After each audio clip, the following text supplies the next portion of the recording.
Yo, what's up, squad? Welcome back to another episode of Walkthrough Wednesday, where we jump into a brand new series. I am going to try. Big Room Producer tries to make a future rave track. That's the whole theme of this series. I want to show you how a relative newbie can make this exciting brand new genre. Right? It's if you don't know about future rave, then you're in the wrong place. Future rave is pretty much a hybrid of big room sounds, big room processing, that real epic sound, but also mixed with more techno. And like groovier elements. It's more it's slower than, for example, my music, but I think I can do a pretty good song with the help of one of my friends, Sound Factory. This guy makes insane presets. I've been using his first Future Rave pack for a long time, and he has sent me over the pack so we can use in this series. I will put the links in the description, so you guys can go and grab the pack. It is sick, and you will see that today. He's also gives some MIDIs as well. So when I'm doing a new drummer, where do we start, right? So you're staring in front of a blank project like me. We're in the same boat. We're on the same level right now. So what I like to do is go sample pack, MIDIs, presets. So if it's a certain genre, you want to find sounds that are specific to that genre, right? If I'm making a Moombaton track, I want to get the right drums. I don't want to use like a big room snare or something. It's just not going to fit within that genre. There's a gap, a kind of a difference between creating a new thing within a genre and just completely missing the mark, right? So you want to hit the mark. So I'm going to get Serum up because Serum is the GOAT for future rave stuff. Loads of sick sample packs out there and preset packs, tutorials from Zen World as well. I've watched a few of his tutorials. This guy, he knows every genre, so if you want to go check some other stuff out, go check his. Sound Factory's links will be in the description. Go grab those presets because they're fire. So we're going to start with his MIDI pack. So if I can find it, Future Rave 2, we're just going to have a listen, see if anything can inspire us, right? All I want to do right now is get a MIDI good enough to start working on. For me, I don't know about you, but I need to be super inspired before I start piecing a track together. If the melody isn't great, I don't have the inspiration, and I'm just never going to get past that first stumbling block, right? So we're just going to have a listen to what he's got in here.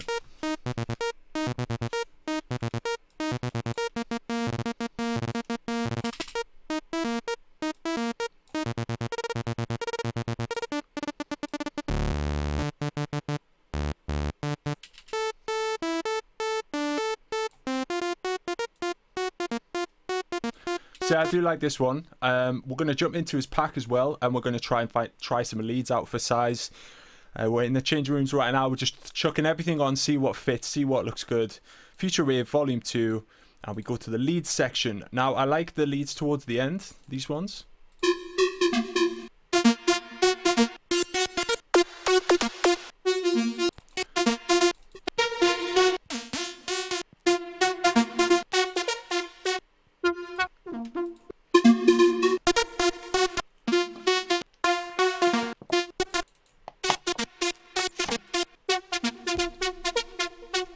So I like that for the breakdown, but I preferred these ones for the drop.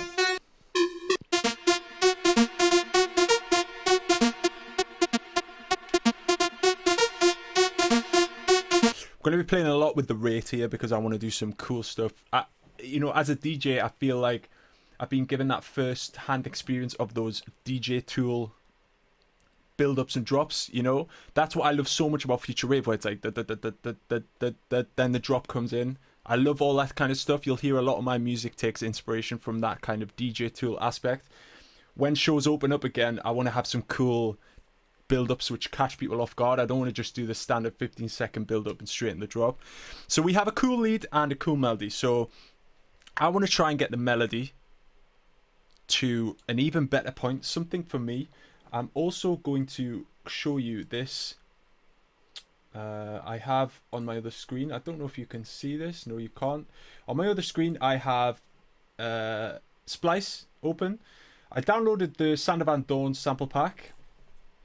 Really good stuff in there. And I found this loop, which is pretty future ravey, right? I might take some inspiration from this as well.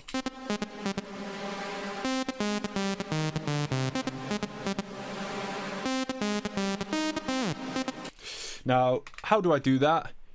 Stick it on Newtone. Newtone analyzes keys. And what I'm going to do is just drag it straight over, boom, like this. Might try a bit of center. I don't know if this actually makes a difference, but what I'm going to do here is just click these crazy ass dots, and that's going to put it in MIDI form. Now it's not exact, so bear that in mind, but I pretty much have a MIDI now. Okay, I don't know what I've done there. Oh, I've had so many issues in the past with this, like where you lock it to the side. But anyway, I'm gonna have to go and find out how to do that in a sec. But all I want to do right now is get my, there we go, this serum up so that we could start. This is so annoying, damn. That's just my luck for it to happen to me. But anyway, we're gonna try it in here and make sure it's not playing alongside the other one.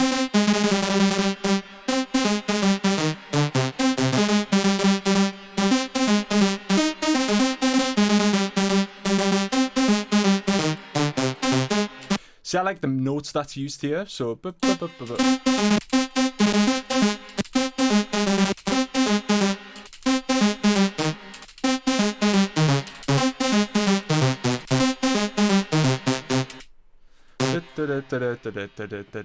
something like this maybe.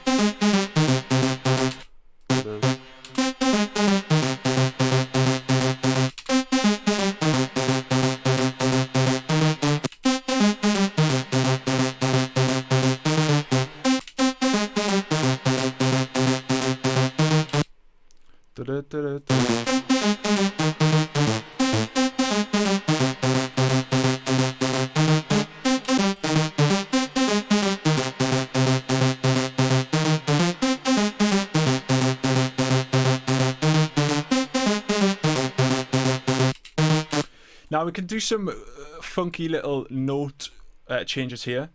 For example, in Future Rave I hear this one a lot. These little drill sounds. Oh, I like that a lot. You can get funky with the velocity as well. So different velocity for each note, creating this random vibe makes it sound a lot more natural. Rather than just everything the same. Especially with these rolls, I like to go like it comes up slowly. You can sample that if you want. Yeah, I like this a lot, man. And I'm gonna do the same over in this part as well. This is, it might change, you know, but this is something that's a little bit nicer, which we can build with.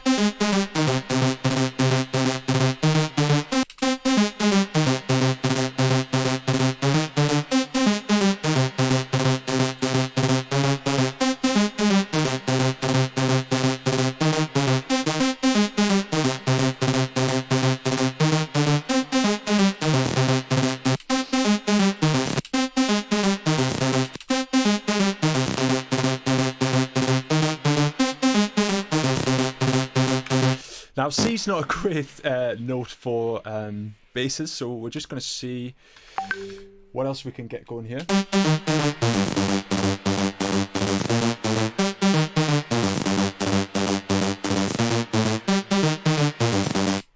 Okay, so I fixed the sample pack issue. It's now locked to the side because I'm a genius. If you want to know how, you just grab it and like throw it all the way to the left and it should snap in. So we have this melody so far.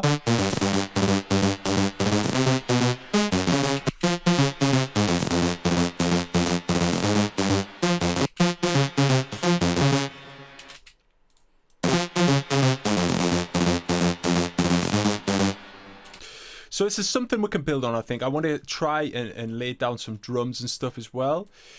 Now, with this sound, it's very important to make these leads super wide. Like, these need to be, like, super in your face, really taking over in the drop. These need to be the important thing within the drop, right? So we're going to make sure that stereo imaging-wise, we get that right. We want a nice kick drum. We're going to make that mono. I want to keep my bass mono, my kick mono. Like, I want to keep stuff really down the center here so this lead can really, like, thrive in the mix.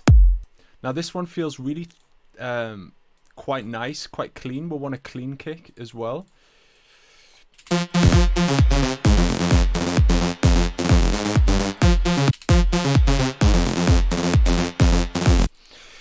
Now, what could actually be a thing as well, like my brain's going a million miles an hour with ideas here. This is how it goes for me. We start with this, and just throw ideas in, you know, see what happens, make another pattern so we can keep what we already have, but let's see if we can make something different, that kind of thing. So I'm thinking like pre-drop.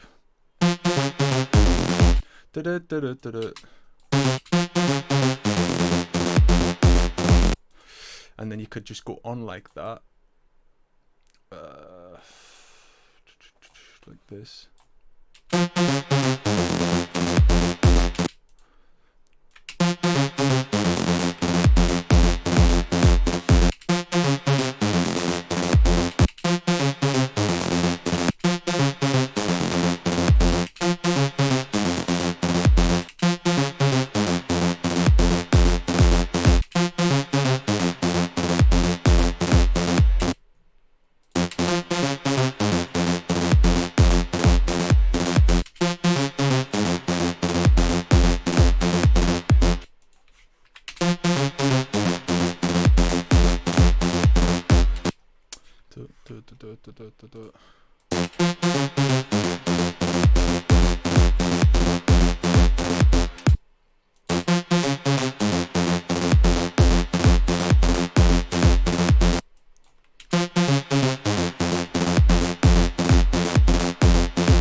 Now we could continue that like that.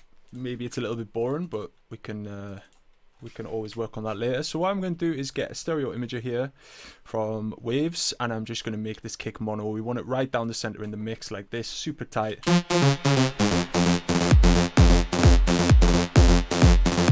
Don't even want it to push that much through the mix. Like when I listen to the David Guetta remote and stuff, it's quite narrow, you know, it's quite sitting back in the mix. It's more about that lead. So we can start processing the lead a little bit as well. So we're going to stick it on here. Lead main. And we're going to route this to a bus, which is going to be the lead bus. This is where I'm going to control all my delay, all my reverb and stuff. So we go on the main and we're going to process this the way we want to. So I'm always going to use a camel crusher here.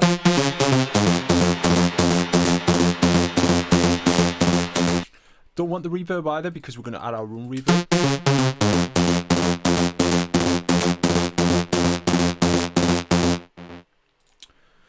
Stick a blood overdrive as well, make the sound a little bit more thick.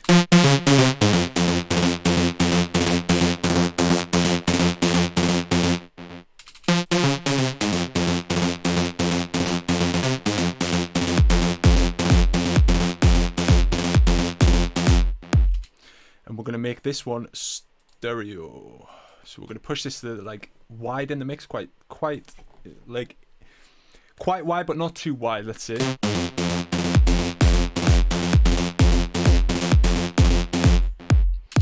We're also going to need a sidechain on this bus. I'm just adding the things I know I'm going to need.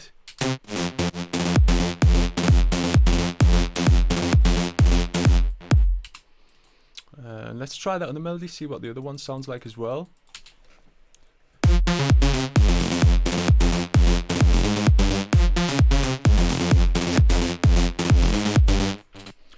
So I'm going to need an EQ now on my main sound because we've lost a lot of high end with all this amp distortion and stuff.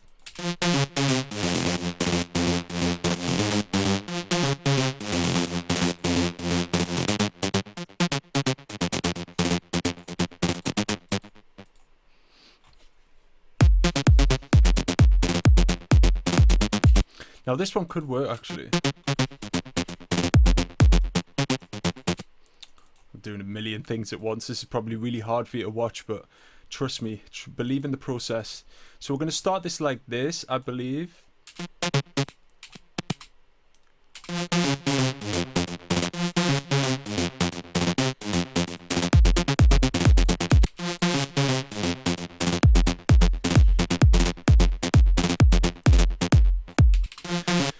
Now we can make this really boring melody quite fun by using that automation, but we're going to do that in a bit. We go back to the processing, and yeah, this EQ is just about boosting the frequencies I want in the mid and highs.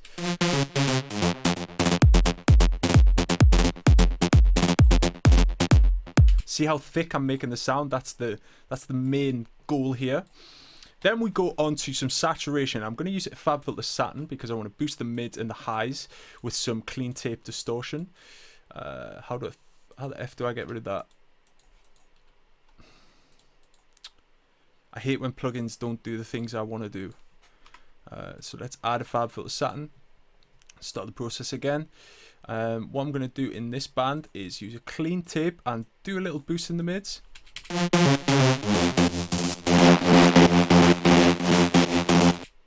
And in the highs as well, and then we're going to make sure we've got it right.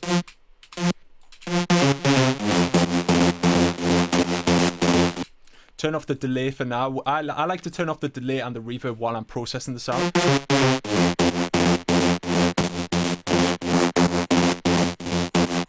See how much we've like ruined the sound already in a good way, I guess.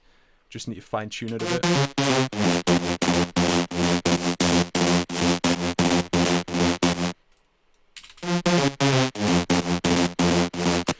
Then after all this, I want to stick another EQ and take away the low end that we don't need.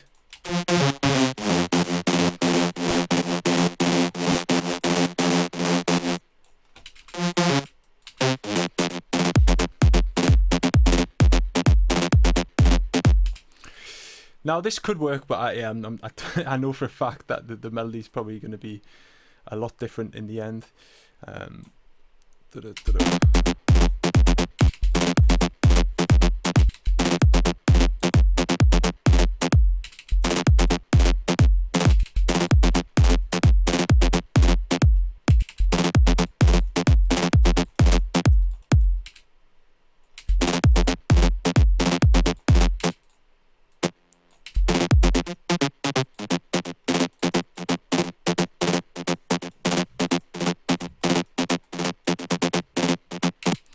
So that sounds all right.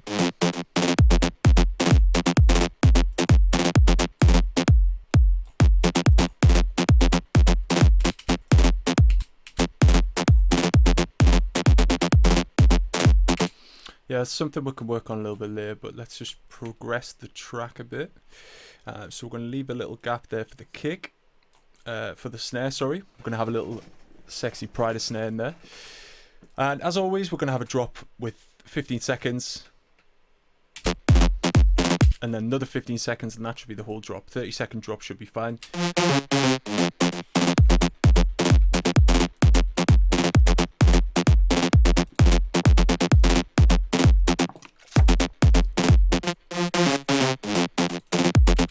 And also going to keep referring to that preset pack from Sound Factory as well, because now I've processed the leads a bit more. One of those midis might be like, damn, with a heavily processed lead, that sounds good. And always try with your kick drum as well, get a feel for it as well.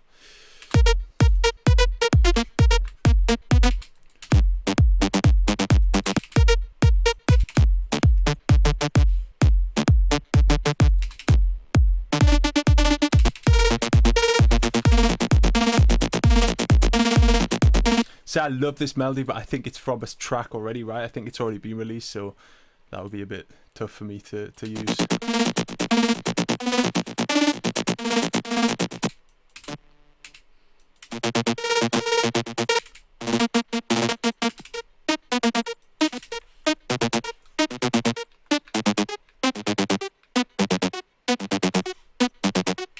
That one does sound cool though. So imagine we have like a build up here. And it goes like this with the LFO rate. So we're going to open the sound off and then kind of bring it more narrow.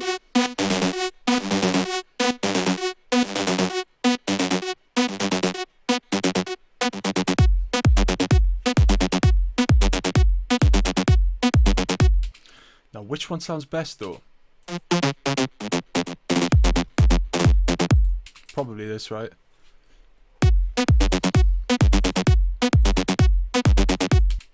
And we can have some fun with opening of the cutoff. So I'm not quite done with the lead, but I want to work with this cutoff, see if we can get the melody right. Because once we've got the melody, like there's no stopping us. Like we can just smash straight through the structure of the song. I'm going to copy this because this is what I always want it to return to. So for example, we can open it a little bit there.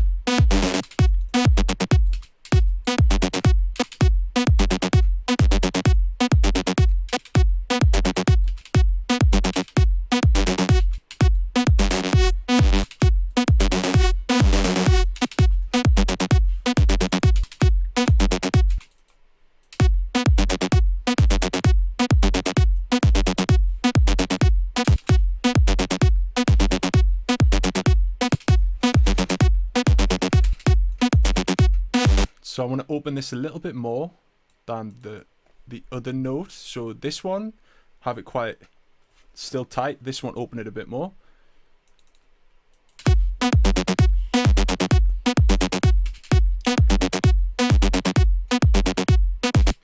And this one I want to open it quite a lot. So we're just going to copy the same kind of pattern here. Boom, like this. We're going to go down to the original, which is that. Copy that. Always copy and paste so you can get the exact numbers. And then copy. Yeah, that should be good. So that provides a little bit more movement and it's a little bit more exciting than what we had previously. I'm going to return it to the original.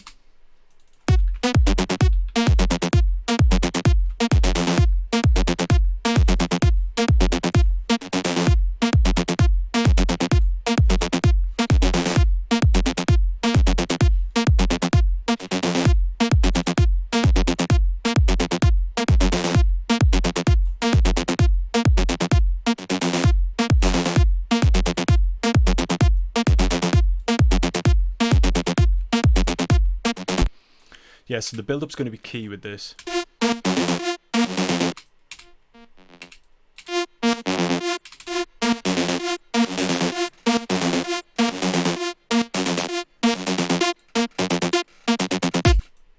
Going to have no sidechain in this little build-up thing. This is where I want like to be complete spacey, like big impact, a big riser, and then we just hit the drop.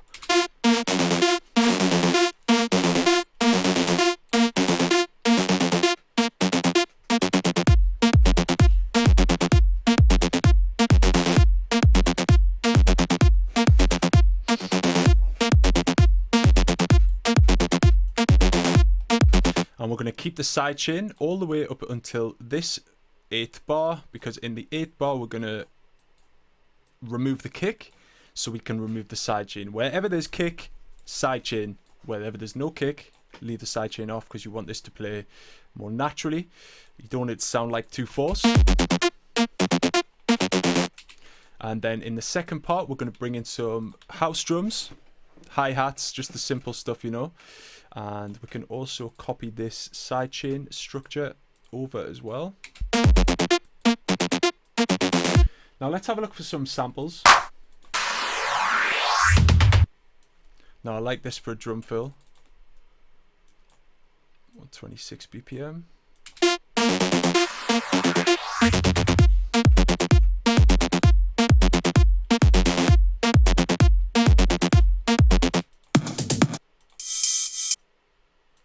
That's a hi-hat I really like as well.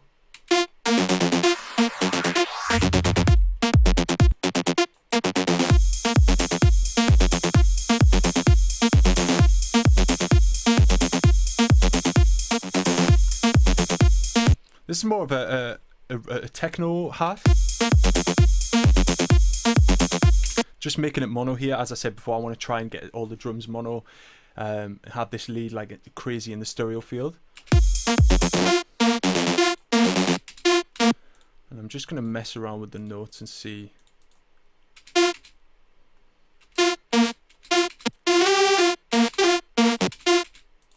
So this is just a pattern number 3. Again, as I always say, I like to make lots of patterns and just try different notes, see what I can come up with. We'll need it.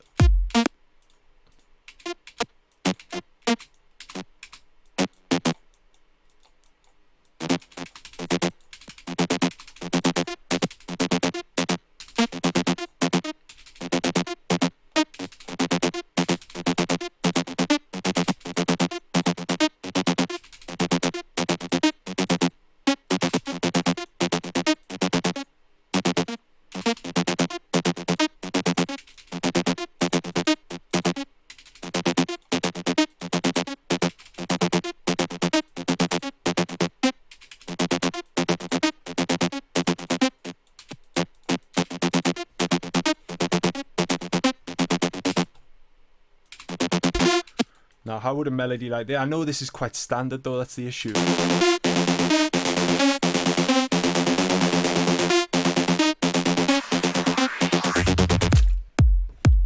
And then into the drop with that same pattern. Let's have a listen to that.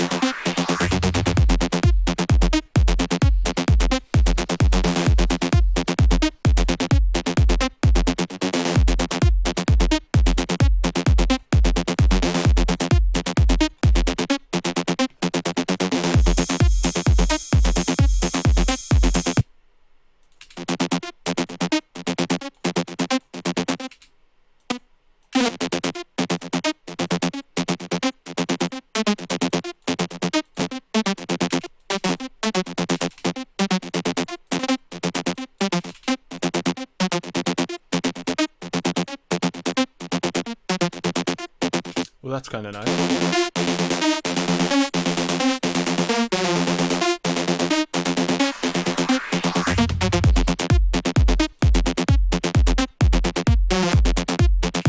Okay, so this sounds a little bit better, I think. It's got more melody to it.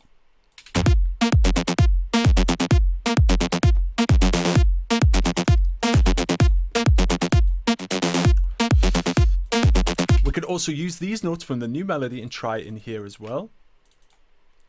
So what do? I go from the F to the D sharp, so...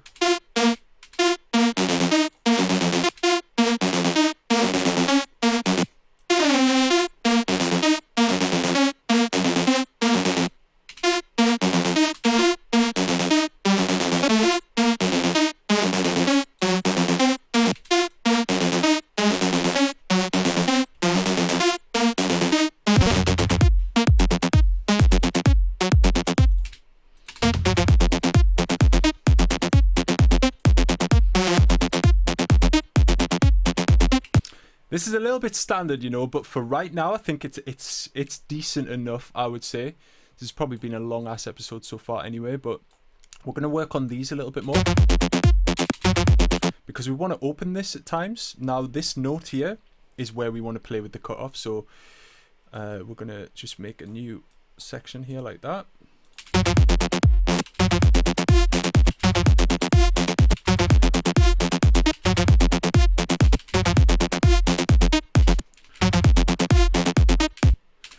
I like how these two notes also get shortened like the notes feel longer with the cutoff rather than going like this, you know. That does feel tighter, but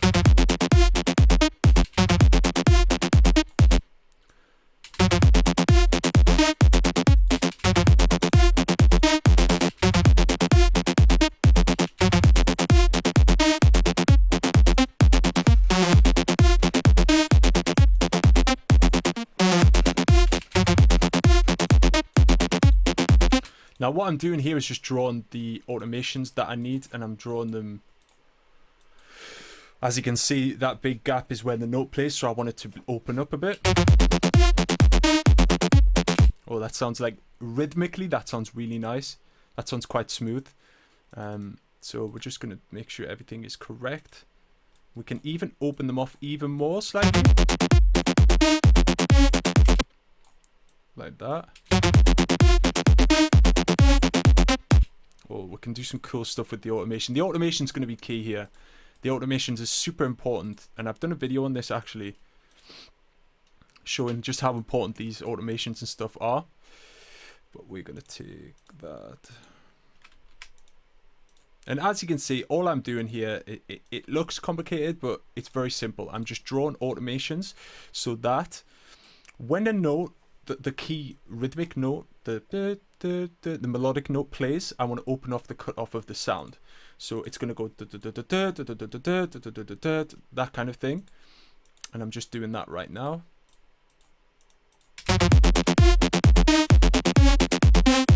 And I'm going to gradually open it up even more. So this is 32. Let's try and push it to 29%. So that's even more open.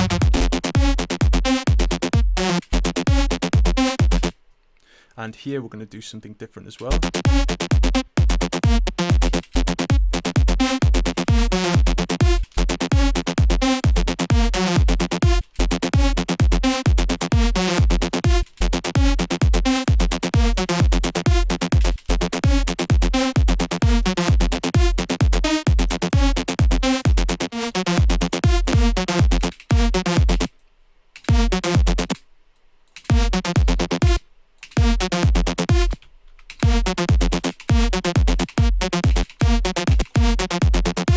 So that sounds quite smooth now. Now we're going to take a look at the bass line. So we've got our LFO written. The more this is important, right? But what's just as important is the reverb. Like, we're going to automate the reverb as well. So let's actually stick the reverb on. There's just so much to do with the little intricate bits in this style. Whereas in Big Room, you just have standard things to do, you know. But these kind of little automation steps are what makes the sound so cool and so fresh.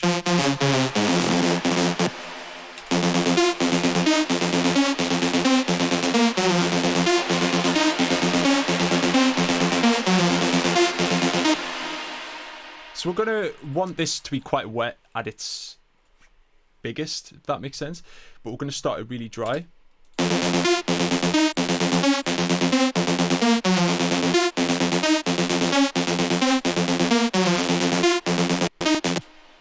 As always, we're going to try and sidechain the reverb as well.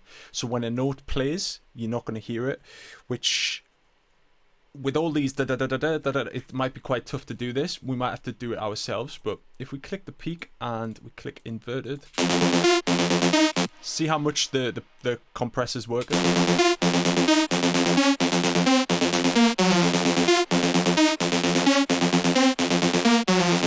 Look at this crazy ducking of the reverb.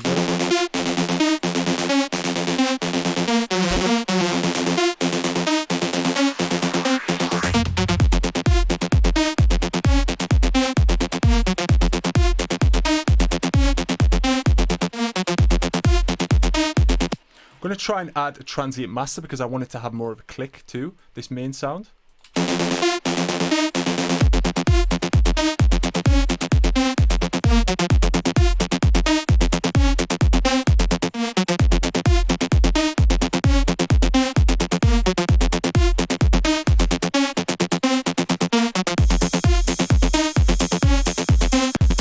What I'm automating here is the stereo of the main lead bus channel, the main lead channel, and what I'm going to do is in these parts where the melodic note plays, I'm going to make it even wider. So we're going to do that by, this right now is just dead center, and we're going to just increase it.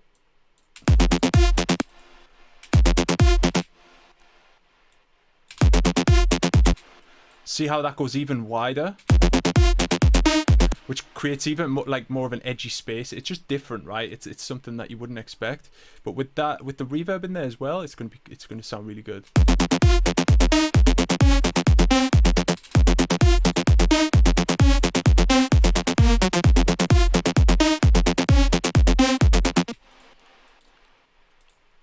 Let's process this.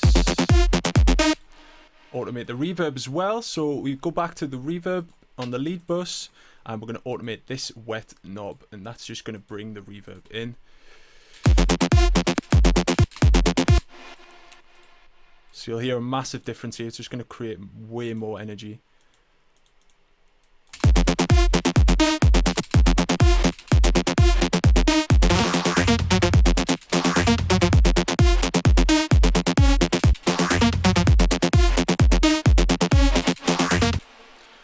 So what I'm going to do is automate it up. This is quite a challenge, you know. I didn't think this would be as hard as it is.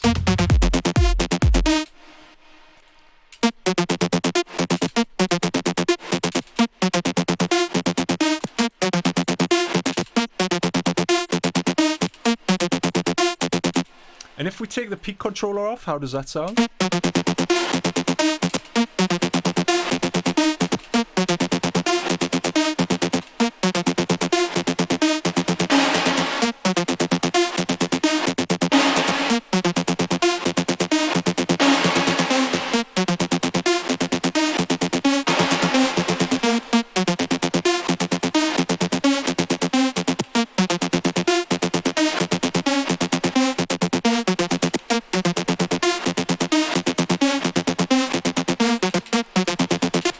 Now what I'm going to do here is create a gap, but fill the gap with reverb. It's also a cool little technique you can do.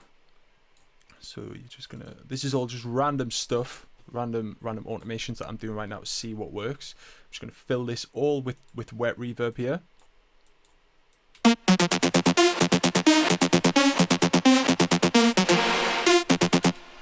That just creates something cool, I think, and it makes a massive difference.